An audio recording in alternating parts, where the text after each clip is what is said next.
कई सारी प्रजातियां हैं जिसमें कि हम सभी का नाम भी नहीं ले पाए हैं। सभी प्रजातियां एक दूसरे के साथ अंतरंग संबंध में रहती हैं और पनपती रहती हैं। हर एक अपने अस्तित्व और प्रसार के लिए दूसरे पर निर्भर रहती है। अरबों वर्षों में हमारी पृथ्वी विस्तार करते रहने वाले ब्रह्मांड में लड़खड़ाते हुए उस पर संपूर्ण जीवन के लिए एक जीवंत अंतरिक्ष यान बन गई है। इस अंतरिक्ष यान के 2/3 हिस्से पानी में ढके हुए हैं और इसी ने इस ग्रह को उसका नीला रंग दिया। यहाँ पर जीवन की प्रथम रूप दिखाई दी। समुद्र के सबसे गहरे बिंदुओं से जीवन, भूमि और सबसे ऊंचे पहाड़ों की ओर चला। पृथ्वी की गहराई में इसकी गर्म मैंटल और फिर बाहरी और आंतरिक कोर स्थिति। वहां का तापमान लगभग 5400 डिग्री सेल्सियस होने का अनुमान है, जो सूर्य की सतह के तापमान के लगभग बराबर है। ऐसा माना जाता है कि पृथ्वी का आंतरिक कोर धीरे धीरे बढ़ रहा है, क्योंकि आंतरिक कोर की सीमा पर तरल बाहरी कोर पृथ्वी के आंतरिक भाग के क्रमिक शीतलन के कारण प्रति अरब वर्ष लगभग 100 डिग्री सेल्सियस पर ठंडा और ठोस हो जाता है।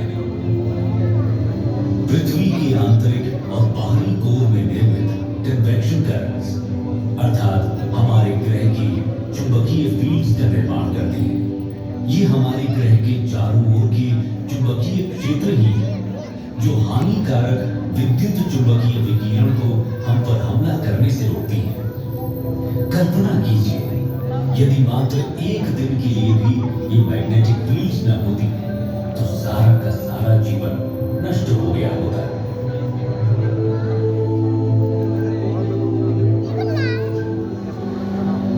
महासागरीय धाराएं समुद्री जल की निरंतर निर्देशित गति है जो उस पर कार्य करने वाली कई शक्तियों द्वारा उत्पन्न होती है, जिसमें हवा, तापमान, धूप की लहरें, गहराई की रूपरेखा और तटरेखाएं, साथ ही अन्य धाराओं की दिशा और ताकत के साथ इसका इंटरैक्शन शामिल है। ये समुद्री धाराएं ही हैं जो वैश्विक कन्वेयर बेल्ट बनाती हैं और उन क्षेत्रों के तापमान को प्रभावित करती हैं जहां से वे यात्रा करती हैं।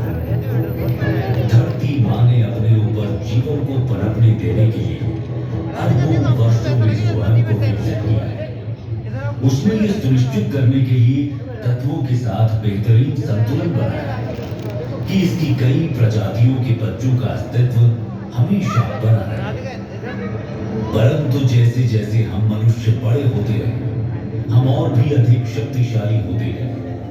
जब तक कि हम अपने ग्रह के प्रति अधिक सचेत नहीं होंगे, तो जो ज्ञान हमने प्राप्त किया है वो अंततः हमें नष्ट भी कर सकता है। हम मनुष्यों को शक्तिशाली होने के बावजूद